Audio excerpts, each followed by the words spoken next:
Very good morning student. आपका chapter लगातार चल रहा है सरफेस केमिस्ट्री, कक्षा 12 का फिजिकल केमिस्ट्री का। ये आपका जो मैंने अब तक आपको फिजिकल में बताया है उसका लास्ट पोर्शन है आपके।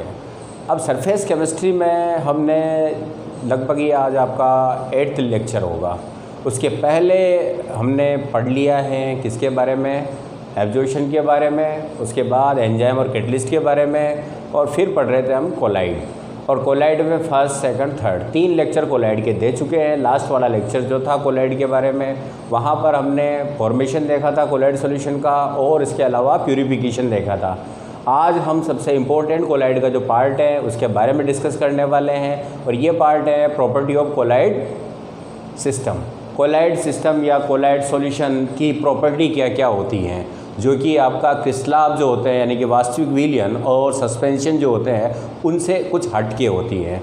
अब कोलाइड विलयन के अंदर आपको पता है कि यहाँ पर जो पार्टिकल है वो पार्टिकल वास्तविक विलयन जिसको क्रिस्टलॉइड कहा जाता है उनसे बड़े हैं, लेकिन सस्पेंशन के अंदर जो आपके पार्टिकल होते हैं उनसे छोटे होते हैं। पहले बता चुका हूँ मैं आपको, 1 नैनोमीटर से 1000 नैनोमीटर के बीच की इनकी साइज़ होती है। 10⁻⁻7 से 10⁻⁴ सेंटीमीटर की साइज़ के पार्टिकल पाए जाते हैं। अब बच्चों यहाँ पर आपके बोर्ड के कई सारे इंपॉर्टेंट क्वेश्चन हैं। मैंने यहाँ पर जो प्रॉपर्टी है कोलाइड्स की उनमें कुछ खास प्रॉपर्टी पर मैंने स्टार लगाया हुआ है। आज इन्हीं प्रॉपर्टी के बारे में हम डिस्कस करने वाले हैं, तो स्टार्ट करते हैं। सबसे पहली चीज़ कि कोलाइड पार्टिकल या कोलाइड सॉल्यूशन में कौन कौन सी प्रॉपर्टी है, उसमें पहली प्रॉपर्टी है फिजिकल प्रॉपर्टी। उसके भौतिक गुण क्या क्या होते हैं। अवस्था के बारे में, यानी कि वह होमोजीनियस है या हेट्रोजीनियस फेज में पाया जाता है, तो आपको पता है, बताने की ज़रूरत नहीं। पहले मैंने आपको तीनों में से कंपेयर करवाया था, क्रिस्टलॉइड में, कोलाइड में और सस्पेंशन में। तो वहाँ लिखा था कि सस्पेंशन की भी विस्मांगी अवस्था होती है, हेट्रोजीनियस होता है, और कोलाइड भी क्या होता है आपका हेट्रोजीनियस होता है। यहाँ पर 2 अवस्थाएँ होती है, ठीक है, जिनको हम सामान्य आँखों से तो नहीं देख सकते हैं, किंतु अल्ट्रा माइक्रोस्कोप के द्वारा उन पार्टिकल्स को अलग अलग देखा जा सकता है। सेकंड जो है आपकी निस्पंदता, यानी कि फिल्ट्रेशन के बारे में, फिल्ट्रेबिलिटी के बारे में, कि इनको किन से छाना जा सकता है। तो फिल्टर पेपर से आपके कोलाइड कण क्रॉस हो जाते हैं, यानी कि इनको छाना नहीं जा सकता है। लेकिन एनिमल मेम्ब्रेन के द्वारा, यानी कि SPM के द्वारा हम क्या कर सकते हैं, इनको फिल्टर कर सकते हैं। एनिमल मेम्ब्रेन से आपका जो डिस्प्रेस्ड मीडियम जो है, तो डिस्प्रेशन मीडियम के जो पार्टिकल है वो तो निकल जाएंगे, पर डिस्प्रेस फेज के पार्टिकल यानी कोलाइड पार्टिकल उसमें से नहीं गुजर पाते हैं, तो दोनों सेपरेट किए जा सकते हैं। फिर उसके बाद आपके स्टेबिलिटी की बात करें तो कोलाइड सॉल्यूशन काफ़ी स्टेबल होते हैं। इसमें 2 तरह के बताए आपको, एक तो लायोफिलिक था और एक लायोफोबिक था, यानी कि द्रव स्नेही और द्रव विरोधी। तो द्रव स्नेही जो कोलाइड होते हैं वो काफ़ी लंबे समय तक स्थायी होते हैं द्रव विरोधी की तुलना में, ठीक है। और उसके पीछे कारण क्या है, तो वहाँ पर उसके जो आपके मीडियम के पार्टिकल जो होते हैं कोलाइड के चारों ओर एक लेयर बना लेते हैं, जिसके कारण उनको आपस में मिलने नहीं देते हैं, यानी कि वह आइसोलेटेड ही रह पाएंगे, कोलाइड फेज में ही रह पाते हैं। फिर उसके बाद आपकी प्रॉपर्टी है विजिबिलिटी के बारे में, दृश्यता के बारे में। तो विजिबिलिटी का आपको पता है, आंखों से नहीं देख सकते हैं, लेकिन अल्ट्रा माइक्रोस्कोप के द्वारा इसको क्या किया जा सकता है, विजिबल किया जा सकता है, देखा जा सकता है। फिर उसके बाद आपकी पृष्ठीय क्षेत्रफल की बात करें, सरफेस एरिया कितना होता है, तो बच्चों कोलाइड पार्टिकल का सरफेस एरिया कुछ ज़्यादा होता है, और इसी कारण ये अच्छे एड्जॉर्प्शन का काम करते हैं, यानी कि इन पर अधिशोषण बड़ी आसानी से हो जाता है। तो ये एक चीज़ ध्यान रखें कि कोलाइड पार्टिकल का सरफेस एरिया ज़्यादा होता है, और ज़्यादा होने के कारण ये आसानी से अदर पार्टिकल को क्या कर सकते हैं, अपनी सरफेस पर एड्जॉर्ब कर सकते हैं, यानी कि यहाँ पर एड्जॉर्प्शन की जो प्रक्रिया है बड़ी आसानी से संपन्न होती है। यूँ कह सकते हैं कि ये बहुत अच्छे ही अधिशोषक होते हैं।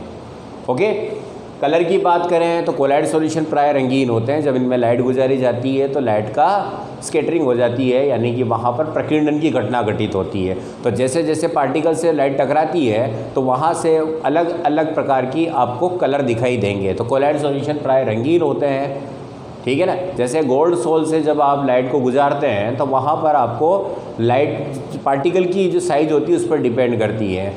तो छोटे पार्टिकल अगर गोल्ड के हैं तो वहाँ पर लाइट अलग होगी, फिर जैसे पार्टिकल बढ़ते हैं तो रेड होती है, रेड से फिर बैंगनी की ओर चली जाती है, ठीक है। और लास्ट में क्या होता है, एक प्रॉपर साइज के बाद उनके अंदर गोल्डन कलर जो होता है वो आने लग जाता है, तो ये कलर्ड होंगे। तो ये फिजिकल प्रॉपर्टी के बारे में मैंने आपको सिंपली समझा दिया है। मैंने कहा ना कुछ इंपॉर्टेंट पॉइंट्स के बारे में हम बात करने वाले हैं। तो एक बार वापस बता दूं, अवस्था क्या लिखोगे आप यहाँ पर, तो कुछ चीज़ें मैं आपकी बोर्ड पर कर रहा हूँ। पहला जो है आपका अवस्था है फेज, तो ये क्या होगी आपकी विषमांगी अवस्था होगी, यानी कि हेट्रोजीनियस होते हैं, 2 फेज पाई जाती है। ओके। परीक्षित माध्यम के कण छोटे होते हैं, पर जो आपके परीक्षित प्रावस्था कोलॉइड के कण वो बड़े होते हैं। मैंने कहा आंखों से नहीं देख सकते हैं, लेकिन आप अल्ट्रा माइक्रोस्कोप द्वारा देखा जा सकता है। फिल्ट्रेबिलिटी की बात करें, फिल्ट्रेबिलिटी की बात करेंगे तो हमें पता है कि ये फिल्टर पेपर के द्वारा, फिल्टर पेपर से छाने नहीं जा सकते हैं। ओके। लेकिन एनिमल मेम्ब्रेन के द्वारा, सेलोफेन द्वारा ये फिल्टर किए जा सकते हैं। इसके बारे में पहले भी डिस्कस कर चुके हैं। स्टेबिलिटी की बात करें तो ये स्टेबल होते हैं।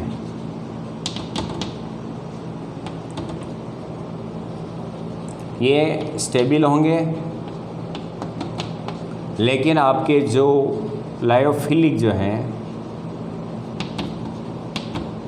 वो ज़्यादा होते हैं लायोफोबिक की तुलना में, यानी कि द्रव स्नेही जो हैं वो ज़्यादा स्टेबल होते हैं। और कारण है कि इन कोलॉइड पार्टिकल को आपस में ये स्कंदित नहीं होने देते हैं, कॉन्जुगेटेड नहीं होने देते, चिपकने नहीं देते हैं, क्योंकि वहाँ पर आपके जो मीडियम के पार्टिकल होंगे माध्यम के, वो इनको चारों तरफ से अच्छी तरह से घेर लेते हैं, जिसके कारण कि इन पर चार्ज बना रह जाता है और ये ख़राब नहीं होते हैं। ओके। स्टेबिलिटी के बाद बात करते हैं हम इसकी विजिबिलिटी के बारे में। तो दृश्यता या विजिबिलिटी अल्ट्रा माइक्रोस्कोप से विजिबल। ओके।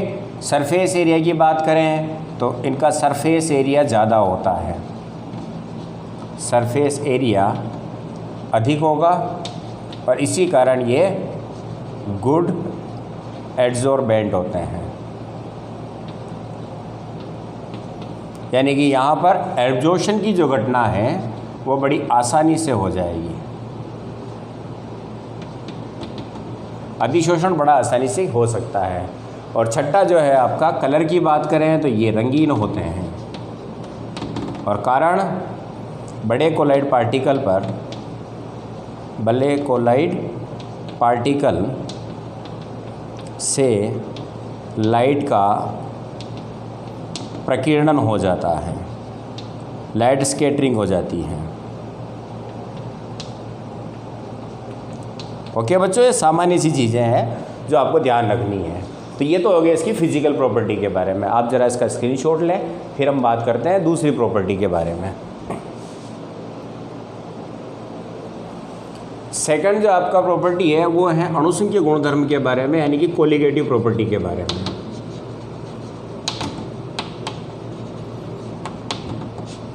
बच्चों सॉल्यूशन जब आपने पढ़ा था तब यहाँ पर वो चीज़ आई थी।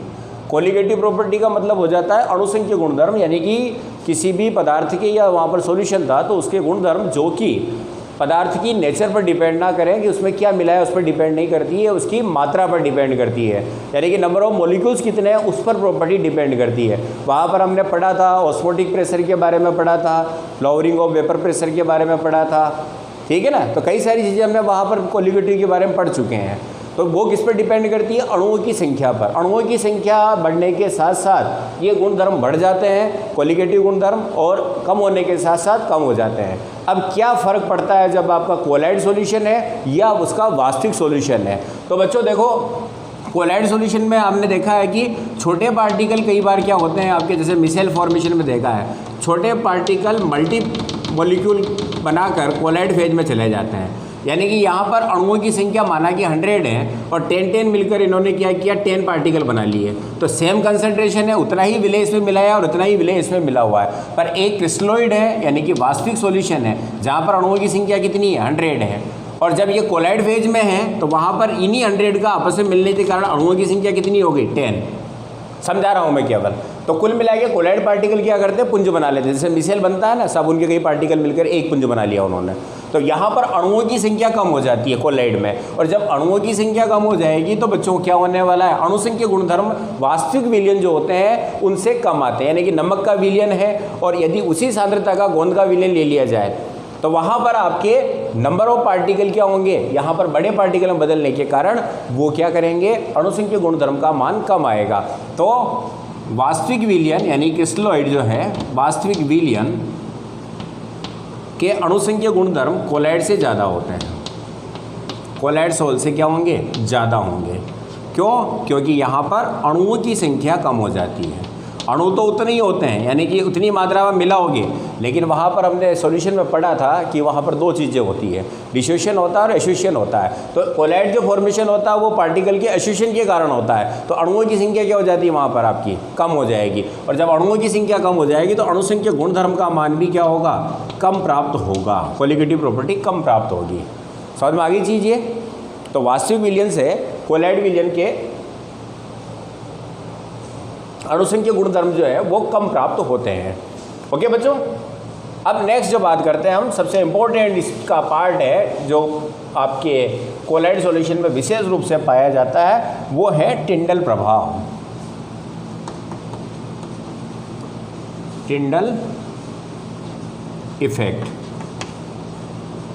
टिंडल इफेक्ट का मतलब यहाँ पर ये है, सबसे पहले इसकी डिस्कवरी वैसे फेराडे ने दी थी, उसके बाद टिंडल ने इस पर पूरा काम किया और इसको एक्सप्लेन किया। अब टिंडल प्रभाव क्या होता है कि जब किसी कोलाइड विलयन, ये आपका कोलाइड विलयन है, और इससे यदि लाइट को गुजारा जाए,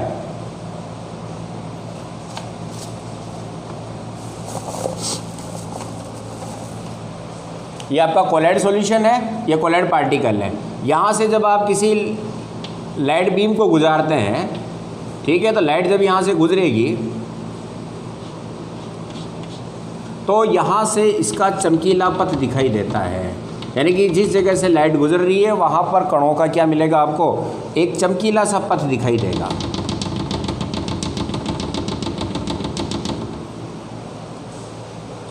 यानी कि कोलाइड विलयन से प्रकाश पुंज को गुजारने पर प्रकाश पुंज का चमकीला दिखाई देना ही क्या कहलाता है, टिंडल प्रभाव कहलाता है। क्या होगी डेफिनेशन, कोलाइड विलयन से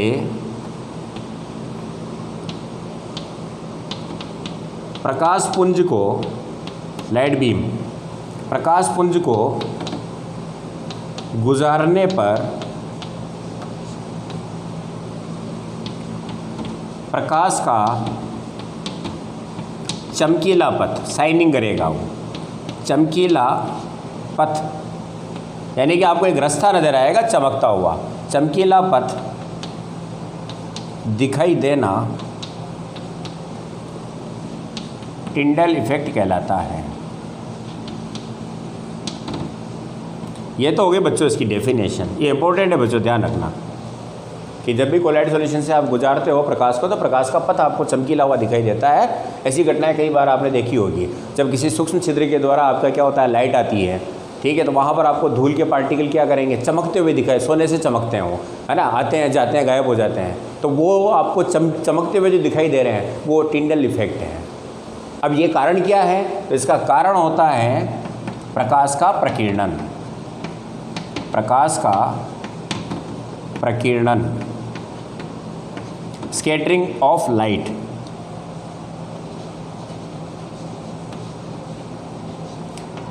लाइट स्कैटर हो जाती है, वहाँ से प्रकीर्णित हो जाती है। तो स्कैटरिंग ऑफ लाइट के कारण क्या होगा कि जैसे ही प्रकाश आएगा तो कोलाइड कणों के जो पार्टिकल, जो मीडियम के पार्टिकल से बड़े होते हैं, उस पर टकराते हैं, और टकराने के कारण ये भिन्न भिन्न डायरेक्शन में क्या होते हैं, प्रकाश को प्रकीर्णित करते हैं, और इसी कारण ये क्या होते हैं, आपको चमकीले दिखाई देते हैं। बच्चों इस प्रयोग को आप घर पर भी कर सकते हैं, ठीक है, मैं आपको करके बताने वाला हूँ। करना क्या है आपको, देखो सिंपल सा एक एक्सपेरिमेंट है जो हम करते हैं।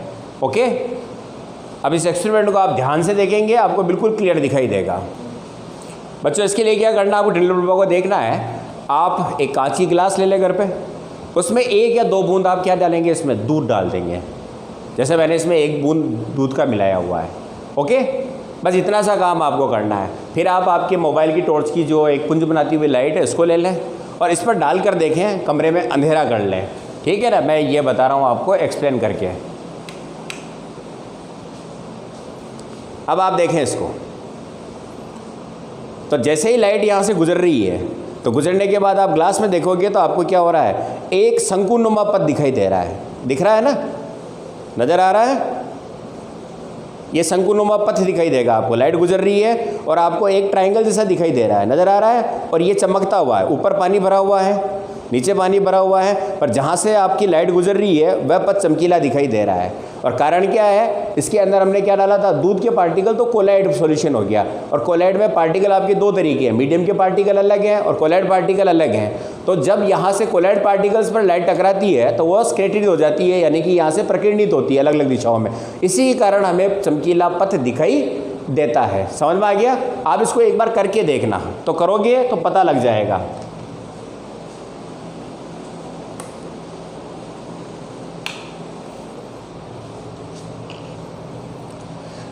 तो इस एक्सपेरिमेंट से आपको पता चला कि यहाँ पर क्या होने वाला है, आपको इस तरह से लाइट का चमकीला पथ दिखाई देता है और इसे हम क्या कहते हैं, टिंडल प्रभाव कहा जाता है। तो टिंडल प्रभाव के बारे में अब आप डीपली देखें कि ये पथ कब दिखाई देगा, किस पर डिपेंड करेगा, ठीक है ना, और इसकी यूज क्या है। ओके, पहले आप इसकी डेफिनेशन का डायग्राम बना लें।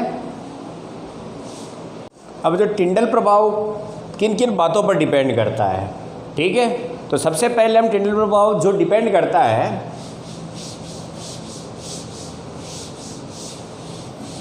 टिंडल प्रभाव की निर्भरता।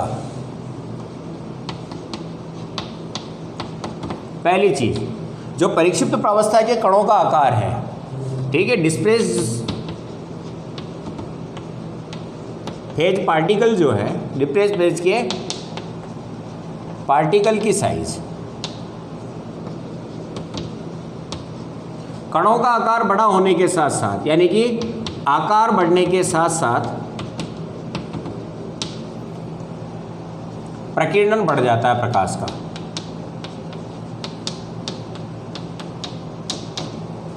और जब प्रकीर्णन बढ़ जाएगा तो टिंडल प्रभाव भी आपको, टिंडल प्रभाव में वृद्धि होगी कणों की साइज बढ़ने के साथ साथ। जैसे 1 से 1000 नैनोमीटर के कोलाइड कण होते हैं, तो 10 नैनोमीटर का पार्टिकल अगर कोलाइड में है या 1000 नैनोमीटर का पार्टिकल है, तो जैसे जैसे साइज बढ़ेगी वैसे वैसे टिंडल प्रभाव क्या होगा, आपका ग्रोथ करेगा, क्योंकि प्रकाश का प्रकीर्णन की दर बढ़ जाती है। सेकंड है प्रकाश की तरंग दैर्ध्य, वेवलेंथ पर, प्रकाश की वेवलेंथ। वेवलेंथ के साथ सीधा है इसका कि प्रकीर्णन जो होता है प्रकाश का, वो होता है लैम्ब्डा की पावर 4, ये दिया जाता है। एक संबंध है इनके बीच में, यानी कि तरंग दैर्ध्य बढ़ने के साथ साथ प्रकाश का प्रकीर्णन कम हो जाता है, तो टिंडल प्रभाव भी आपका क्या होगा, कम दिखाई देगा। तो इसी कारण जैसे कि आपका वॉयलेट कलर जो है, बैंगनी कलर है, इसकी तरंग दैर्ध्य सबसे कम होती है, लैम्ब्डा इसकी क्या होगी, सबसे कम, और लाल की तरंग दैर्ध्य सबसे ज़्यादा होती है। यूँ कह सकते हैं जिसकी एनर्जी ज़्यादा है उसकी तरंग दैर्ध्य क्या होती है, कम हो जाती है। तो बैंगनी कलर में टिंडल प्रभाव या प्रकाश का प्रकीर्णन अधिक होगा कंपेयर किसके, लाल के। ठीक है, तो पहली चीज डिप्रेस्ड फेज के जो पार्टिकल है उनकी साइज क्या है, साइज बढ़ने के साथ साथ टिंडल प्रभाव आपका ज़्यादा दिखाई देगा, और लाइट की वेवलेंथ बढ़ने के साथ साथ टिंडल प्रभाव घट जाता है। तीसरी चीज जो है डिस्प्रेस्ड phase and depression medium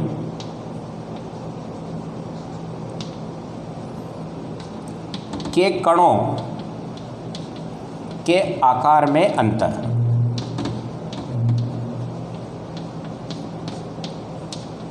Parikshit प्रावस्था और परीक्षित माध्यम के कणों के आकार में जितना अधिक अंतर होगा उतना ही प्रकाश का प्रकीर्णन बढ़ेगा और टिंडल प्रभाव को बढ़ा देगा, यानी कि अंतर बढ़ने के साथ साथ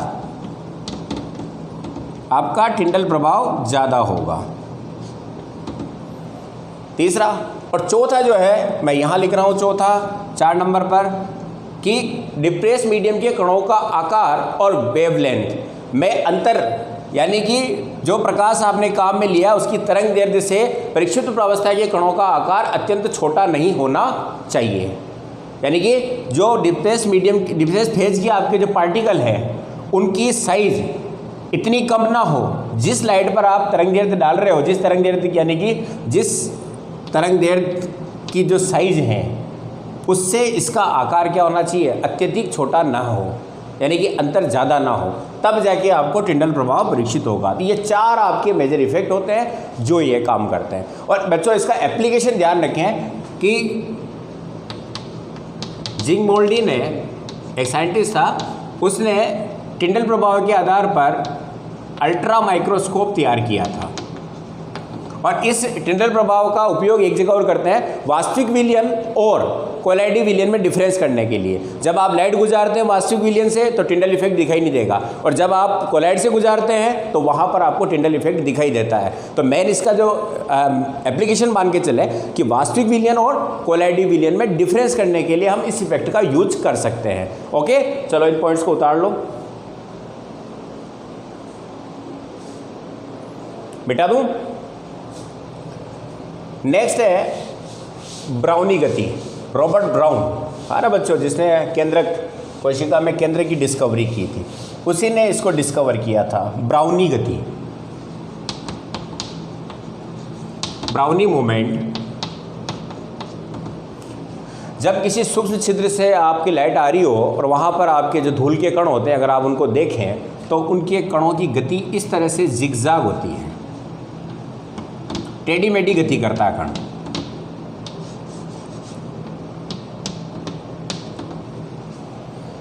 कई बार ऐसा सिंपल सा डायग्राम आपकी बोर्ड के, हम ब्राउनी गति को चित्र बताइए, तो आपको कुछ नहीं करना है। जो पार्टिकल होते हैं वो क्या करते हैं, आपकी टेढ़ी मेढ़ी गति करते हैं, जिगजैग गति करेंगे, कण आता है चला जाता है ना, किसी भी डायरेक्शन में।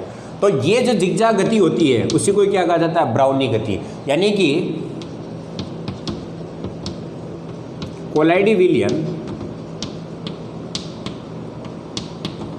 में कोलाइडी कणों की टेढ़ी मेढ़ी गति को, जिगजैग गति,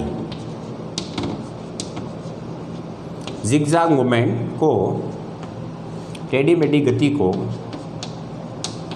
ब्राउनी गति कहा जाता है।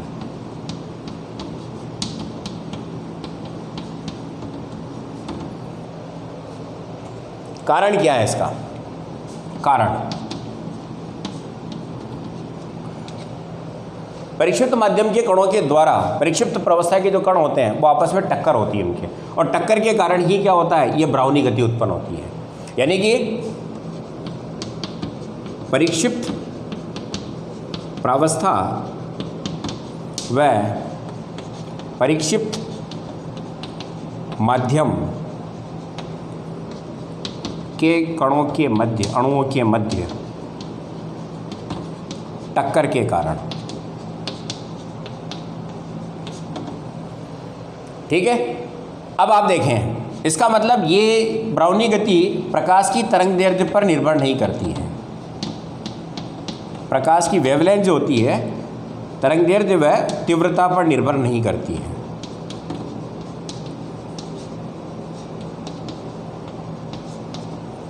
निर्भर नहीं करेगी। सेकंड चीज, ब्राउनी गति कणों के आकार बढ़ने के साथ साथ गति कम हो जाती है। यानी कि कणों का आकार बड़ा होने के साथ साथ, कणों का आकार बढ़ने पर गति कम हो जाती है। तीसरी चीज, ब्राउनी गति सदैव एक समान बनी रहती है।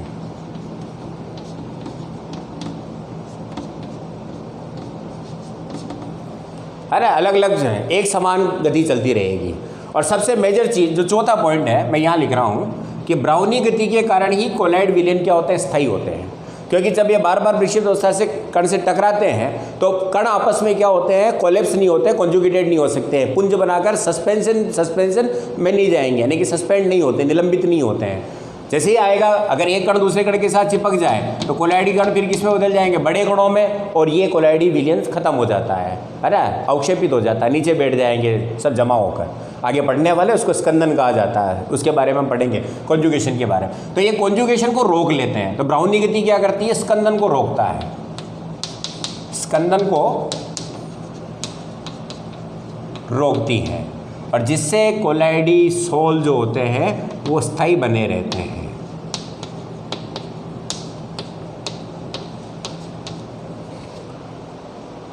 समझ में आया? पहली चीज़ ब्राउनी गति क्या होती है? तो ब्राउनी गति माध्यम में कणों की टेढ़ी मेढ़ी गति को क्या कहा जाता है? ब्राउनी गति कहा जाता है। और ब्राउनी गति का जो मेन फीचर्स थे कि कारण क्या है, तो ये माध्यम के कणों से क्या होती है, बार बार आपके कण टकराते हैं, टक्कर के कारण वो अलग अलग तीव्रता के साथ विस्तृत हो जाते हैं, डिफ्रेंस हो जाते हैं, जिसके कारण उनकी टेढ़ी मेढ़ी गति जिगजैग गति होती है। और इस गति के जो मेन लक्षण है कि प्रकाश की तरंग दैर्ध्य पर डिपेंड नहीं करेगी, कणों का आकार बढ़ने के साथ साथ गति कम हो जाती है, सदैव गति एक जैसी बनी रहती है, ठीक है, उसमें समय के साथ चेंज नहीं होता है, और स्कंदन को रोकती है। मेन काम ये है कि ब्राउनी गति के कारण ही आपके पार्टिकल क्या होते हैं, कोलाइड पार्टिकल जो कोलाइड सॉल्यूशन में वो स्थायी बने रहते हैं, नहीं तो कोलैप्स होने की संभावना होगी। ओके बच्चों, चलो इसका स्क्रीनशॉट ले लो। अब कोलाइड की नेक्स्ट प्रॉपर्टी है वो है इसके इलेक्ट्रिक प्रॉपर्टी, यानी कि विद्युत गुण, वैद्युतीय गुणों के बारे में, या आवेश के जो प्रॉपर्टी है, चार्ज प्रॉपर्टी क्या है इन पर। तो विद्युत गुण का मतलब यहाँ पर ये हो गया है कि जो कोलाइड सॉल्यूशन होते हैं उन पर सभी colloid solution, particular colloid solution जो एक तरह का है उसका पार्टिकल के ऊपर सेम चार्ज पाया जाता है, या तो पॉजिटिव पाया जाएगा तो सभी पार्टिकल पर पॉजिटिव होगा, और अगर कोई सोल है और उसके नेगेटिव सोल है तो नेगेटिव पार्टिकल होंगे तो सारे पर नेगेटिव चार्ज होगा। यानी कि विद्युत गुण के आधार पर आपके दो प्रकार के ये होते हैं, एक वो जिन पर पॉजिटिव चार्ज होता है कोलाइड पर, पहली चीज़ तो क्या होंगे, समान आवेश होगा, कोलाइड कणों पर जो आवेश पाया जाएगा वो क्या होगा, आपका समान होगा। अगर वह पॉजिटिव है तो पॉजिटिव सोल कहलाएगा, और सभी कणों पर यदि नेगेटिव है तो वह नेगेटिव सोल कहलाता है। क्लासिफिकेशन में बताया था पॉजिटिव और नेगेटिव में डिफरेंस क्या होता है, कौन कौन से सोल आपके पॉजिटिव और नेगेटिव है, इनको थोड़ा सा ध्यान रख लें। पॉजिटिव सोल में आपका पहली चीज़ जितने भी ऑक्साइड है, मेटल ऑक्साइड और हाइड्रोक्साइड है, ये सब आपके पॉजिटिव सोल होंगे। इसके अलावा बेसिक डाइज जितने भी अक्षारी रंजक, बेसिक डाइज जितने भी वो आपके क्या होंगे, पॉजिटिव होंगे। एक चीज़ और है कि यहाँ पर आपका हीमोग्लोबिन जो है वो पॉजिटिव सोल में है,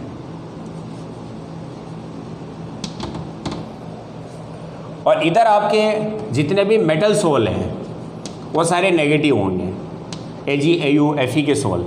इसके अलावा सल्फाइड सोल जितने भी हैं, जैसे कि As2, S3, इस तरह से कोई भी हो, तो सल्फाइड सोल भी आपके क्या है, सारे ही नेगेटिव सोल हैं। इसके अलावा एसिडिक डाइज जो है, एसिडिक डाइज, ये सारे आपके क्या है, नेगेटिव सोल हैं। क्लियर है? और जितने भी नेचुरल रिसोर्सेज हैं, जैसे सोइल हो गया, जिलेटिन हो गया, सेलुलोज हो गया, स्टार्च हो गया, जितने भी आपके नेचुरल रिसोर्सेज हैं वो सारे आपके क्या है, नेगेटिव सोल होते हैं।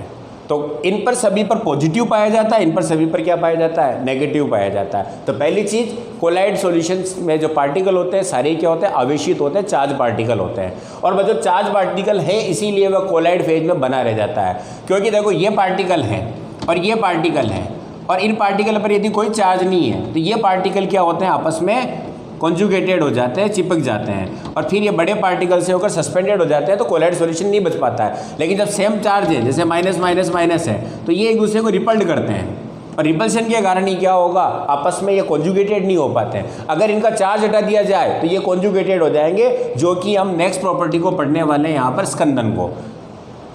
ठीक है ना? तो कोलाइड के स्कंदन और इसको बचाए रखना, रक्षण, इन दोनों के बारे में डीपली पढ़ने वाले हैं। तो पहली चीज़, आवेश का क्या फ़ायदा है यहाँ पर, अगर पार्टिकल पर आवेश है तो सेम आवेश होगा, और सेम आवेश होने पर ये रिपल्शन के कारण आपस में क्या होंगे, कॉन्जुगेटेड नहीं होंगे, स्कंदित नहीं होंगे, और कोलाइड फेज में बने रह जाते हैं। ठीक है बच्चों, स्क्रीनशॉट लें इसका। अब इस पर चार्ज के कारण क्या है, कोलाइडी कणों पर चार्ज क्यों आ जाता है, ठीक है ना? अब आप देखें इसको, कोलाइडी कणों पर चार्ज का पहला कारण है फ्रिक्शन के कारण, घर्षण के कारण। कोलाइडी कण आपस में क्या होते हैं, आपस में टकराते हैं, और टकराने के कारण फ्रिक्शन उत्पन्न होता है, फ्रिक्शन से क्या होता है, चार्ज उत्पन्न हो जाता है। तो घर्षण के कारण एक कारण ये है जहाँ से आपका चार्ज उत्पन्न होगा। सेकंड चीज़ जो है, घर्षण के बाद इनकी जो सरफेस होती है, कोलाइडी कणों की जो सरफेस है, ठीक है, उस सरफेस के हटने के कारण यानी कि पृष्ठ के हटने से। जैसा कि आपने साबुन में देखा कि C17H35CONA पृष्ठ के मॉलिक्यूल के विघटन, पृष्ठ के अणुओं के विघटन के कारण, डिकम्पोजिशन के कारण, ठीक है, इसको सही कर लें, तो ये डिकम्पोज हो जाता है। तो इस पर कोलॉइड जो पार्टिकल, उस पर कौन सा चार्ज हो जाता है आपका? माइनस चार्ज हो जाता है, ठीक है, और यहाँ पर आपका प्लस विस्तृत हो जाता है। तो इसके कारण भी क्या होगा? आपका चार्ज आ जाता है। फिर है सेलेक्टिव एड्जॉर्शन के कारण। सेलेक्टिव एड्जॉर्शन का मतलब वर्णात्मक अधिशोषण के कारण। अब इसको समझे बच्चों, जैसे आप AgI का सोल है, सिल्वर आयोडाइड, तो परिक्षिप्त माध्यम के अंदर यदि समान आयन Ag+ और I- प्रेजेंट है, तो यहाँ पर आप देखें इसके दो पोल हैं, ये Ag का प्लस पोल है, आयोडीन का माइनस पोल है। अगर इस पर Ag+ पोल इस माइनस की ओर अट्रैक्ट होता है और यहाँ जमा हो जाता है Ag+ आयन, तो इसके चारों ओर एक धनात्मक चार्ज आ जाएगा। और इसके विपरीत यदि आपका प्लस पोल की तरफ आयोडीन जमा हो जाता है, तो सरफेस की तरफ कौन है? जैसे आपका AgI इस तरह से, उसकी सरफेस के ऊपर की तरफ ये पॉजिटिव चार्ज है, तो यहाँ पर आपका नेगेटिव आयन क्या हो जाएगा? एडजॉर्ब हो जाएगा। तो अपने ही जैसे कॉमन आयन को या उस पर प्लस या माइनस आयन के एडजॉर्शन होने के कारण भी पार्टिकल पर क्या आ जाता है? चार्ज आ जाता है। तो एडजॉर्शन के कारण चार्ज आना, ये तीसरा कारण है। इसके कारण आपका अगर धन आयनों का अधिशोषण होता है तो कोलॉइड विलेन पर पॉजिटिव चार्ज आ जाता है। जैसे आर्सेनिक सल्फाइड है, ठीक है, अब इस पर सल्फर आयन का अधिशोषण हो जाता है तो ये नेगेटिव चार्ज हो जाएगा। ओके, जैसे आर्सेनिक सल्फाइड आपका क्या है? नेगेटिव सोल है, क्योंकि इस पर नेगेटिव आयनों का क्या हो जाता है? अधिशोषण हो जाता है। क्लियर? तो तीसरा कारण ये है। और चौथा कारण एक और है, डबल लेयर के कारण, द्विक स्तर बनने के कारण। ये सिद्धांत है द्विक स्तर सिद्धांत।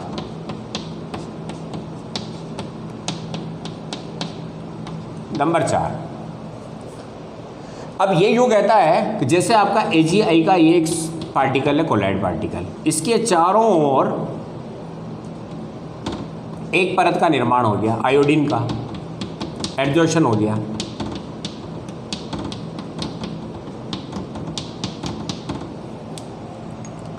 ठीक है, ये तो आपका कोलॉइड पार्टिकल था, इस पर एक परत और जमा हो गई।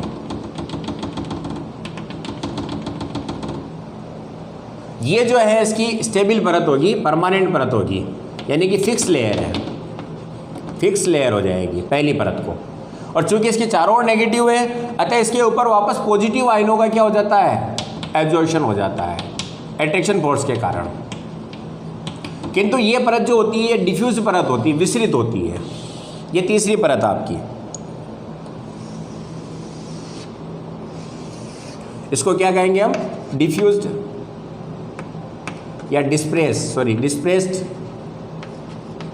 लेयर, यानी कि ये आपकी चलायमान होती है, ये हट जाती है, जबकि ये फिक्स होगी। क्लियर है? तो यहां पर दो लेयर उत्पन्न हो जाती है, और इन दो लेयर के कारण इसको कहते हैं डबल लेयर, जिसमें से ये मूवेबल है, ये हट जाती है, हट सकती हैं, और ये इसके साथ परमानेंटली फिक्स होती है। और अब इन दोनों परतों को, ये पहली परत है और ये सेकंड परत है, दोनों परतों के बीच में जो पोटेंशियल उत्पन्न होता है, यानी कि द्विक परतों,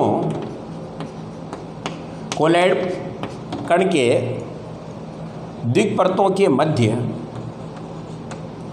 उत्पन्न विभवांतर, जो पोटेंशियल यहाँ पर क्रिएट होगा, उत्पन्न विभवांतर को जीटा पोटेंशियल कहा जाता है, जीटा विभव कहा जाता है, या गतिक विभव कहा जाता है। एक नाम और इसका गतिक विभव।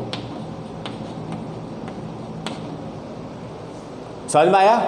तो द्विग स्तर सिद्धांत क्या है कि जब भी कोई कोलॉइड पार्टिकल होता है तो उसके ऊपर पहले से ही एक आवेशित कण की परत जमा हो जाती है, उसको हम क्या कहते हैं, फिक्स परत कहते हैं। फिक्स परत के ऊपर एक चलायमान परत और आ जाती है, उसको हम क्या कहेंगे, डिस्प्लेस्ड या विस्तृत परत कहा जाता है। और दोनों परतों के बीच जो आपका विभवांतर या पोटेंशियल उत्पन्न होता है उसको क्या कहा जाएगा, जीटा पोटेंशियल कहा जाता है।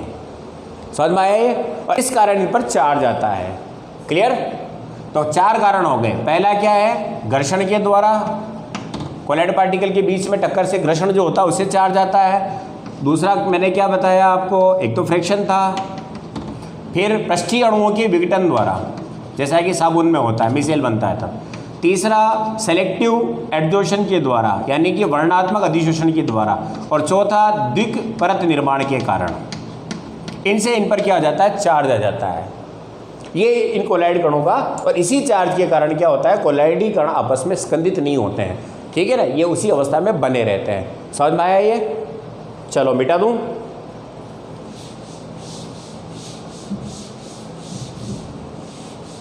अब है नेक्स्ट प्रॉपर्टी, वैद्युत कण संचलन, इलेक्ट्रोस्पोरोसिस।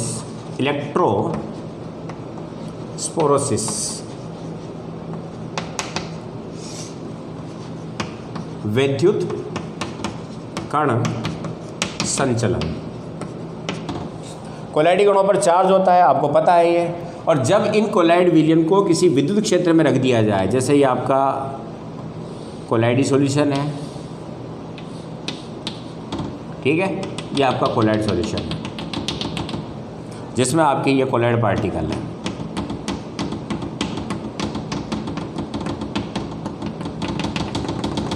माना कि आर्सेनिक सल्फाइड है, तो ये कौन सा सोल होगा, नेगेटिव सोल। और जब आप इसमें विद्युत धारा प्रवाहित करते हैं तो ये आपका पॉजिटिव और ये आपका क्या है, नेगेटिव है। तो ये तो हो गया आपका एनोड और ये हो गया आपका कैथोड। चूँकि आर्सेनिक सल्फाइड पर चार्ज कौन सा है, नेगेटिव सोल है, तो ये किधर चला जाएगा, जैसे ही आप इसमें धारा प्रवाहित करोगे तो ये पोजीशन आ जाएगी इसमें।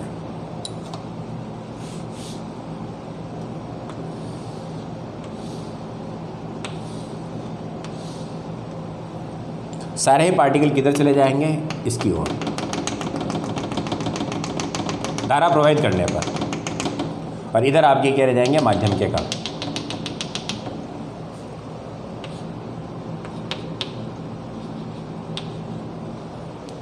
ठीक है ना। तो इस इवेंट को क्या कहा जाता है, वैद्युत कण संचलन। तो परिभाषा क्या हो जाती है, कोलॉइड विलयन को विद्युत क्षेत्र में रखने पर,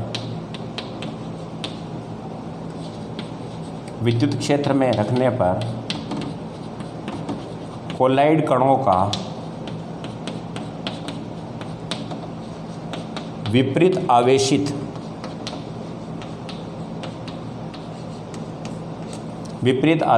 इलेक्ट्रोड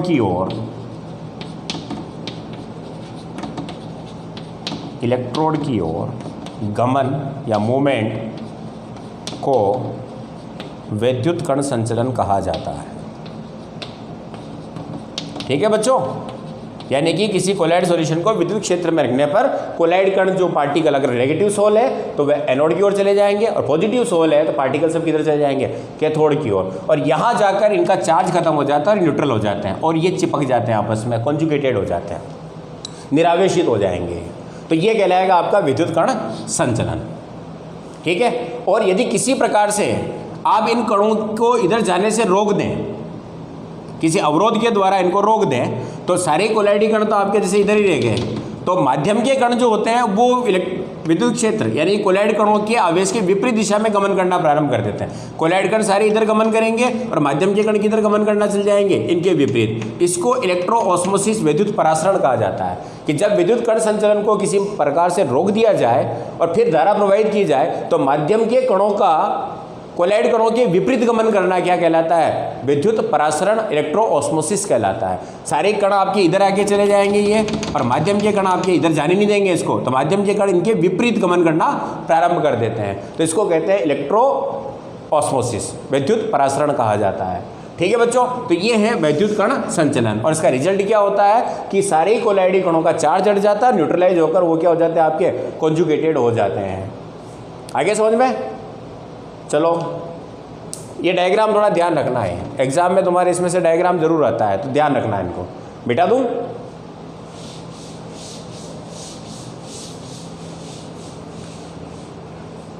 अब नेक्स्ट जो आपका है कॉन्जुगेशन, कोलाइडी सॉल्यूशन का कॉन्जुगेशन यानी कि स्कंदन।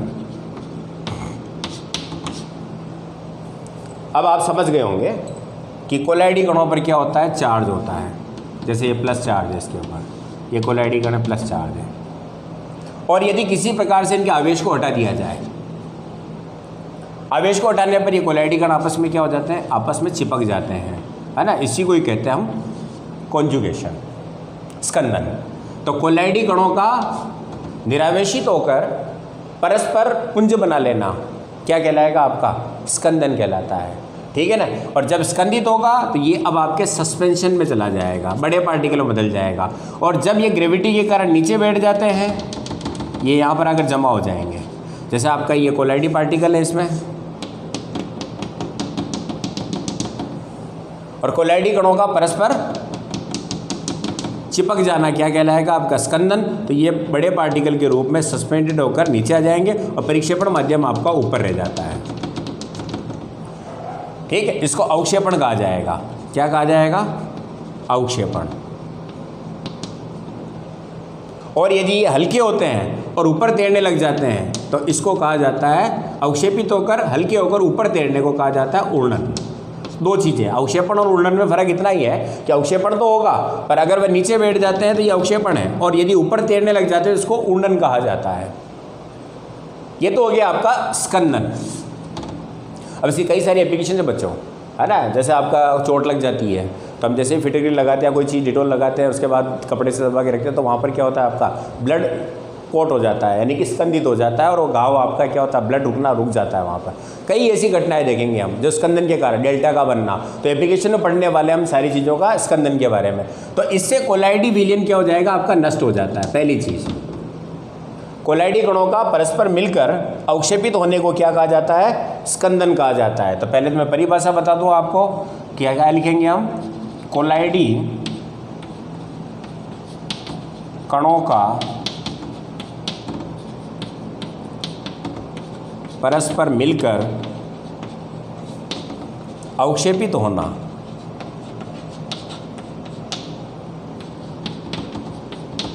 स्कंदन कहलाता है।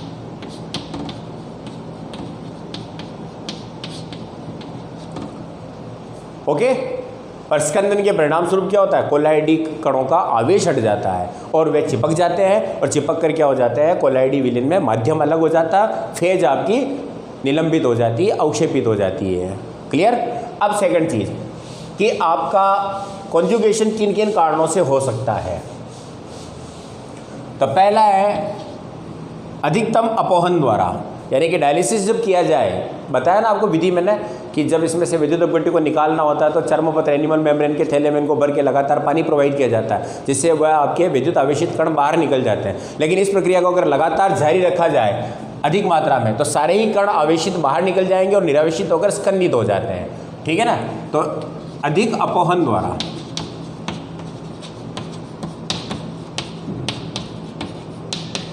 पहला कारण समझ गए कि आप जब लगातार उसमें से पानी के साथ उसको चर्मपत्र में भर के अपोहित किया जाए तो वहाँ पर डायलिसिस करने के साथ साथ क्या होंगे, सारे ही इलेक्ट्रिकल पार्टिकल बाहर निकल जाएंगे, उनके ऊपर जो जमा है चार्ज पार्टिकल वो निकल जाएंगे, और सारे ही कण आपस में क्या होते हैं, चिपक जाते हैं। सेकंड चीज,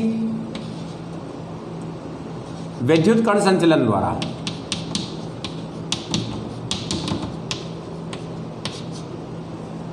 विद्युत क्षेत्र में रखने पर यदि आप धारा प्रवाहित करोगे तो अभी मैंने बताया सारे ही कण विपरीत इलेक्ट्रोड पर जाकर वहां पर क्या हो जाते हैं, उदासीन हो जाते हैं। तो विद्युत कण संचलन द्वारा भी क्या होते हैं, ये स्कंदित हो जाते हैं। तीसरी चीज, विद्युत अपघट्य द्वारा, ये आपका मेन है। यदि आपका पॉजिटिव सोल है और उसमें आपने कोई विद्युत अपघट्य मिलाया और उसमें नेगेटिव आयन मौजूद है, तो वह पॉजिटिव आयन के साथ जुड़कर क्या करते हैं, उस आवेश को हटा लेते हैं और हटाकर उसको क्या कर देंगे, वो स्कंदित करते हैं। कई बार आपने देखा होगा दूध के अंदर जब हम नींबू मिला देते हैं तो वो क्या होता है, फट जाता है। तो दूध के जो पार्टिकल होते हैं, कोलाइड पार्टिकल, वो आपस में क्या होते हैं, चिपक कर कॉन्जुगेटेड हो जाते हैं, स्कंदित हो जाते हैं। तो विद्युत अपघट्य के द्वारा, फॉर एग्जाम्पल, अगर आप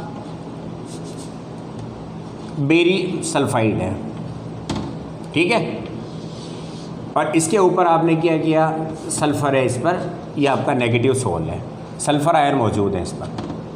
अब इसमें आपने क्या किया, BaCl2 मिला दिया, तो जो Ba के आयन होंगे +2 वो इसे क्रिया करेंगे और क्या बना लेंगे, बेरियम सल्फाइड बना लेंगे। और जैसे ही ये बनेंगे तो ये सब कण आपस में न्यूट्रलाइज हो जाएंगे और न्यूट्रलाइज होकर आपस में क्या हो जाते हैं, चिपक जाते हैं और पुंज बना लेते हैं और स्कंदित हो जाते हैं। तो विद्युत अपघट्य के द्वारा इनका स्कंदन किया जा सकता है, अगर आपको स्कंदन करना है तो विद्युत अपघट्य जो होगा उसमें पॉजिटिव और नेगेटिव आयन होंगे। अगर वो पॉजिटिव सोल है तो उस पर नेगेटिव जो अपघट्य के आयन है वो क्रिया करेंगे और उसको न्यूट्रलाइज कर लेते हैं। तो विद्युत अपघट्य मिलाकर आप क्या कर सकते हैं, उसको स्कंदित किया जा सकता है या हो जाता है। अब यहाँ पर एक इम्पोर्टेंट रूल है कि स्कंदन क्षमता किसे कहेंगे, कि विद्युत अपघट्य की वह मात्रा है ना, वह निम्नतम मात्रा जो किसी कोलाइडी विलयन को स्कंदित कर सकें, वह उसकी क्या कहलाती है, स्कंदन क्षमता कहलाती है। और इसी के लिए हार्डी-सुल्ज़ का एक नियम है, हार्डी-सुल्ज़ लॉ। ये सबसे इम्पोर्टेंट चीज़ है, ध्यान रखें। अब ये नियम क्या कहता है कि किसी भी कोलाइडी विलयन में मिलाए जाने वाले विद्युत अपघट्य की स्कंदन क्षमता जो होती है उस अपघट्य में उपस्थित आयनों की संयोजकता के समानुपाती होगी। क्या कह रहा है ये, कि किसी कोलाइड विलयन के स्कंदन के लिए मिलाए गए विद्युत अपघट्य की स्कंदन क्षमता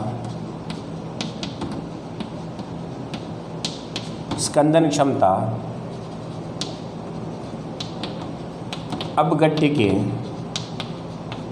आयनों की संयोजकता के समानुपाती है।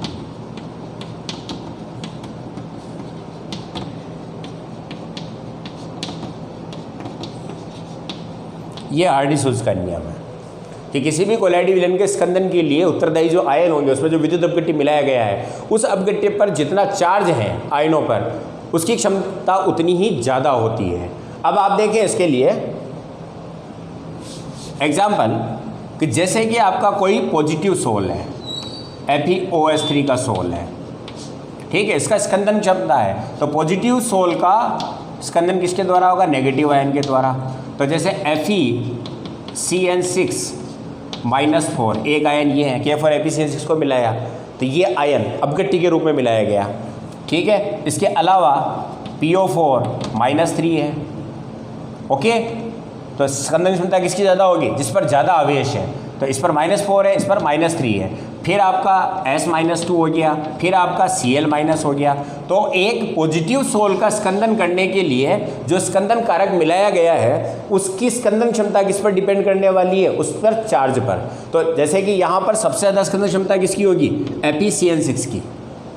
इसी तरह से यदि कोई नेगेटिव सोल है, जैसे CdS का सोल है, ठीक है, इस पर सल्फर का अधिशोषण है, तो ये CdS का जो सोल है ये कौन सा सोल है, नेगेटिव। तो इसकी स्कंदन क्षमता जो होगी, तो जैसे एल्यूमिनियम क्लोराइड मिलाया तो Al+3 सबसे ज़्यादा, फिर उसके बाद मैग्नीशियम +2, फिर उसके बाद सोडियम +1। तो जिसकी जितनी चार्ज हैं, +3 है, +2 है, तो स्कंदन क्षमता किसकी ज़्यादा होगी, ये 3 सल्फर आयन को लेके जाएगा, ये 2 को लेके जाएगा, ये 1 को ही लेके जाएगा। तो स्कंदन क्षमता किस पर डिपेंड करेगी, संयोजकता पर डिपेंड करने वाली है। तो बच्चों इस रूल को जरूर ध्यान रखें आप, ठीक है। चलो स्क्रीनशॉट ले लो इसका।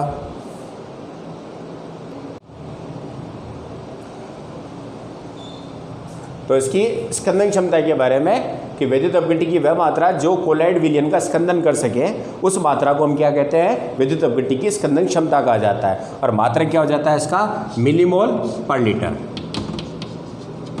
और इसका जो फॉर्मूला है, तो स्कंदन क्षमता बराबर विद्युत अपघट्य की मात्रा ml में इनटू मोलरता अपॉन कुल आयतन इनटू 100/1। ठीक है, ये आपका स्कंदन क्षमता का फॉर्मूला होगा। और जिसकी स्कंदन क्षमता यानी कि जो मात्रा है जितनी ज़्यादा होगी, विद्युत अपघट्य की जितनी ज़्यादा मात्रा आप मिलाते हो स्कंदन करने के लिए, तो उसकी स्कंदन क्षमता क्या हो जाती है, कम हो जाती है। यानी कि जितनी कम मात्रा में ही स्कंदित कर दे, उसकी स्कंदन क्षमता क्या होगी, ज़्यादा होगी। जैसे एल्यूमिनियम +3 की स्कंदन क्षमता जो है वो सबसे ज़्यादा है, तो इसकी मात्रा आपको क्या चाहिए, कम चाहिए, तो इसकी कम मात्रा स्कंदन कर पाएगी। जबकि अगर मैग्नीशियम की बात करें स्कंदन के लिए, तो इसकी ज़्यादा मात्रा चाहिए। तो जिस अपघट्य की कम मात्रा पर स्कंदन हो जाए, वह उसकी स्कंदन क्षमता भी क्या होगी, ज़्यादा होगी। क्लियर है बच्चों? चलो ठीक है, ये आपका है कॉन्जुगेशन के बारे में। अब हम नेक्स्ट लास्ट पॉइंट है जो इसकी प्रॉपर्टी में है, वो है प्रोटेक्शन या रक्षण, कोलॉइड सॉल्यूशन का प्रोटेक्शन।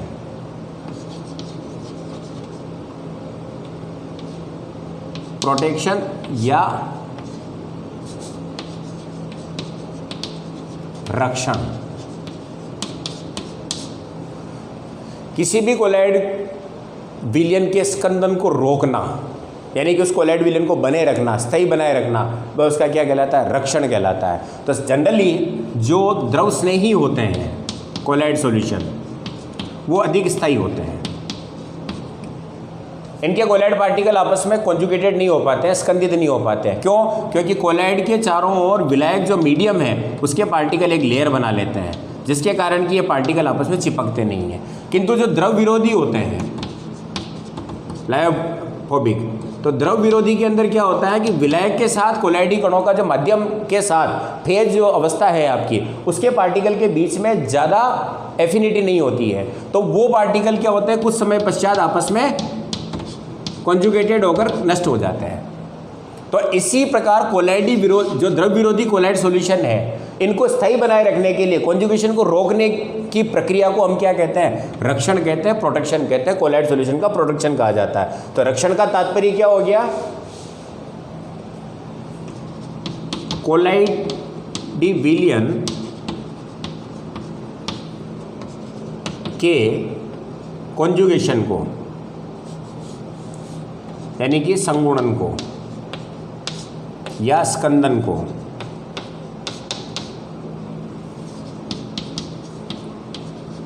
रोककर विलयन को स्थायी बनाना रक्षण कहलाता है।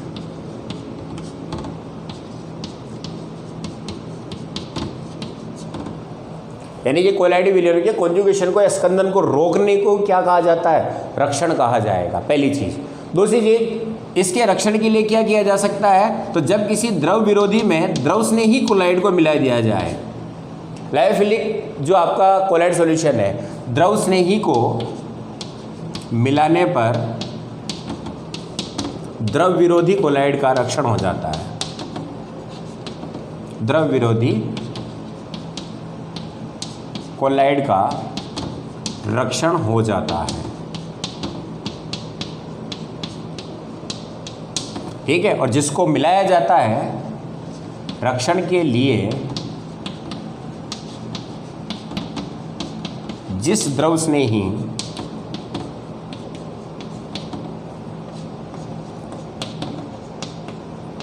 कोलॉइड विलयन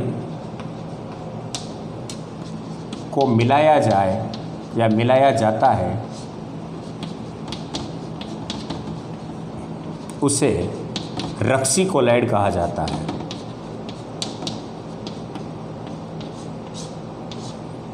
प्रोटेक्टिव कोलॉइड कहा जाता है। ठीक है। अब एक चीज़ है, रक्षण क्षमता क्या होगी, तो किसी भी विलयन के कॉन्जुगेशन को रोकने के लिए जिस रक्सी कोलाइड को मिलाया जा रहा है, द्रवस्नेही कोलाइड को मिलाया जा रहा है, उसकी कितनी मात्रा मिलाई जाए वह उसकी क्या कहलाती है, रक्षण क्षमता। और इस रक्षण क्षमता को हम एक नाम देते हैं, स्वर्णांक द्वारा मेजर किया जाता है, गोल्ड नंबर द्वारा, गोल्ड नंबर द्वारा, जिसको कॉन्गो नंबर भी कहा जाता है, गोल्ड नंबर या कांगो नंबर, कॉन्गो नंबर्स। ये आपका एक और इम्पोर्टेंट चीज़ है, ठीक है। आप इसका स्क्रीनशॉट लें, फिर मैं बताता हूँ स्वर्णांक क्या होता है। अब बच्चों गोल्ड नंबर या स्वर्णांक क्या होता है, तो आप इसको समझें कि आप क्या करें, एक 10 ml गोल्ड हाइड्रोसोल लिया, गोल्ड हाइड्रोसोल, हाइड्रोसोल का ना जली है ना, जल के अंदर गोल्ड का आपका कोलाइडी सॉल्यूशन है। गोल्ड हाइड्रोसोल कितना लिया, 10 ml। अब इसमें क्या किया जाए, 1 ml NaCl का विलयन डाल देंगे, इसमें क्या मिला देंगे, 1 ml NaCl का सॉल्यूशन, जिसकी सांद्रता क्या है, 10%। यानी कि आप 10% का मतलब समझ गए, बाहर बाहर, ठीक है ना। तो 90 तो आपने क्या लिया वहाँ पर, पानी, 10 क्या मिला है उसमें, NaCl को ग्राम में, तो वह कितना हो गया, 10% सॉल्यूशन हो गया। ओके, तो इसका 1 ml यानी कि आपने 100 ml तैयार किया है, 90 H2O और 10 ग्राम क्या मिलाया उसमें, NaCl, ये विलयन आपने बनाया और इसमें से 1 ml इसमें मिलाया। तो 1 ml विलयन मिलाने पर ये अपघट्य है, तो गोल्ड सोल का क्या करेगा, ये कॉन्जुगेशन करेगा। अब इसमें आप रक्सी कोलाइड की मिलीग्राम में कितनी मात्रा मिलाते हैं कि इस कॉन्जुगेशन को रोक लें। वापस समझो, क्या लिया आपने, 10 ml गोल्ड हाइड्रोसोल लिया, उसमें आपने 1 ml 10% NaCl के सॉल्यूशन की 1 ml मात्रा मिलाते हैं, तो इसमें कॉन्जुगेशन होगा। इस कॉन्जुगेशन को रोकने के लिए मिलीग्राम में आप किसी रक्सी कोलाइड जो कि द्रव स्नेही होगा, ठीक है ना, लायोफिलिक कोलाइडी सॉल्यूशन, रक्सी कोलाइड को मिलाते हैं जो इसका रक्षण कर सकें, इस कॉन्जुगेशन को रोक सकें, वह मात्रा उसका क्या कहलाती है, स्वर्णांक कहलाती है। यानी कि रक्सी कोलाइड जो है, प्रोटेक्टिव कोलाइड जो है कि मिलीग्राम में वह मात्रा जो 10 ml गोल्ड हाइड्रोसोल में 1 ml 10% NaCl को विलयन को मिलाने पर उसके स्कंदन को रोक लें, वह उसका क्या कहलाएगा, स्वर्णांक कहलाएगा। और जिसकी जितनी ज़्यादा मात्रा मिलानी पड़ेगी उसका रक्षण क्षमता उतनी कम होगी।